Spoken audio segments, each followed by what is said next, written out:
mulai.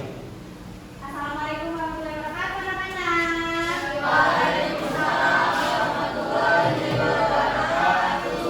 Gimana nih kabarnya? Sehat, Bu. Alhamdulillah. Oke, sebelum kita mulai belajar, baiknya kita berdoa terlebih dahulu ya. Boleh tuh Bapak boleh dipimpin? Sebelumnya duduk siap. Siap. Doa mulai.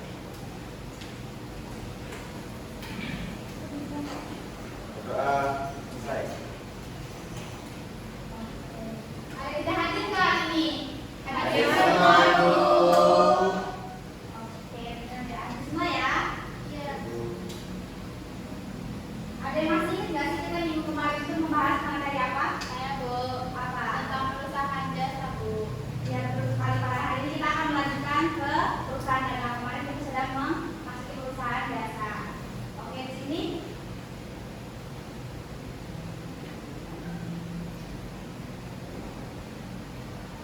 ada yang tahu nggak sih perusahaan dagang itu apa sih?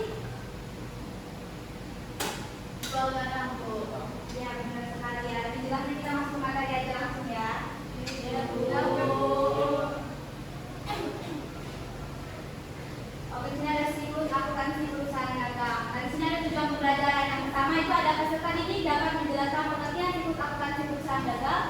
Dan yang kedua ada peserta didik mampu mengidentifikasi tahapan-tahapan siklus akuntansi. Dan yang ketiga ada peserta didik mampu membuat jurnal umum berdasarkan contoh transaksi sederhana. Nanti ada contohnya kita kerjakan bersama-sama. Dan yang keempat adalah peserta didik dapat mengetahui pentingnya memahami siklus akuntansi pada bisnis.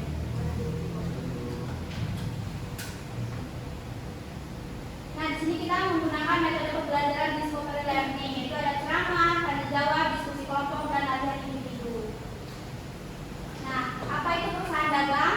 Perusahaan dagang merupakan perusahaan dengan visi utama membeli barang dari pemasok untuk kemudian dijual kembali ke konsumen. Produk ini tanpa adanya proses pengubahan wujud dari barang tersebut. Sebagai contohnya ya ada di supermarket, toko kelontang, guna memenuhi kebutuhan harian. Dan yang kedua ada siklus akuntansi perusahaan dagang. Siklus akuntansi perusahaan dagang itu merupakan proses dalam membuat laporan keuangan perusahaan tersebut dalam kurun waktu tertentu. Umumnya perhitungan akan dimulai dari pengumpulan data transaksi hingga pembuatan laporan keuangan perusahaan guna melanjutkan penutupan saldo. Jadi nanti di sini kita akan mengerjakan soal. Nah di situ nanti kita akan masuk ke jurnal umum, ke buku besar, sampai ke jurnal penutup. Nah tadi kan ada yang pertama nih ada mencatat transaksi di jurnal umum, yaitu mencatat segala transaksi pada jurnal umum menjadi tahapan pertama dari siklus akuntansi perusahaan dagang. Ini dilakukan untuk menyusun sebuah kegiatan bisnis dan peristiwa dalam sistem perusahaan tersebut. Tujuannya agar semua data berhasil masuk dengan satu persamaan dan lebih mudah diproses. Jadi nanti di transaksi ini kita bakalan masukin ke buku besar, ke jurnal umum. Nah di situ nanti kan kita bisa tahu nih kayak ada jurnal penjualan, jurnal pembelian, jurnal penerimaan kas, pengeluaran kas. Nanti kita masukin ke jurnal umum. Dan yang kedua ada mencatat di buku besar. Jadi selesai kita masukin ke jurnal umum, kita masukin ke buku besar. Nah, data yang sudah selesai dimasukkan ke dalam jurnal umum, maka selanjutnya kita memposting ke buku besar. Tujuannya untuk mencatat segala perubahan selama satu periode terkait. Dan yang ketiga ada membuat neraca saldo sebelum disesuaikan. Keseluruhan akun bisnis yang muncul pada laporan keuangan sebelum jurnal penyesuaian dibuat oleh karena itu membuat disebut sebagai neraca saldo belum disesuaikan. Merupakan langkah ketiga dari siklus akuntansi perusahaan dagang. Dan yang keempat ada penyesuaian jurnal penyesuaian. Itu sebuah jurnal yang dirancang dan disusun dari akhir periode. Tujuannya untuk mengoreksi akun sebelum dibuat laporan keuangan, yaitu di balance atau ngebalance-nya kita lihat di jurnal penyesuaian. Nah di sini ada contoh. Nah di sini ada contoh siklus akuntansi perusahaan dagang. Di sini ada contoh PT Dagang Maju. Adalah perusahaan dagang yang melakukan transaksi sebagai berikut pada bulan Januari 2024. Nah itu ada 5 transaksi. Yang pertama ada 1 Januari membeli barang dagang seharga 10 juta secara kredit di toko Sekosong. Nah kan kita membeli barang. Kita membeli barang sebesar 10 juta tapi secara kredit. Berarti otomatis pembelian kita bertambah. Karena kita secara kredit, jadi utang usahanya di sebelah kredit. Seperti itu. Apakah sudah paham? Paham, Bu. Oke boleh. Para 5 Januari boleh dijelaskan. Jadi pada tanggal 5 Januari menjual barang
buka untung gitu. Terus kayak pencatatan kita tuh tahu gitu pengeluaran kita, pemasukan kita seperti itu. Paham sampai sini? Paham. Oke, apakah ada yang bertanya? Saya Bu, Ya. izin bertanya. Jadi apa ya Bu bedanya antara perusahaan dagang dan perusahaan jasa ini kalau dilihat dari segi kegiatannya Bu? Oke, jadi perusahaan dan jasa itu berfokus pada penjualan atau pelayanan gitu. Dan itu tidak menggunakan HPP. Tapi kalau misalnya perusahaan jasa dia menggunakan HPP. Perubahan langsung menggunakan HPP dan perusahaan jasa tidak menggunakan HPP seperti itu. Ya Bu. Oke, ini udah masukin ya kita. Ya Oke, Bu. kita ini dulu deh. Ya Bu. Ya Bu. Ya, itu kan cuma ngantuk nih. Anissa boleh mimpin activity? Sampai ibunya kan ya.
Berdoa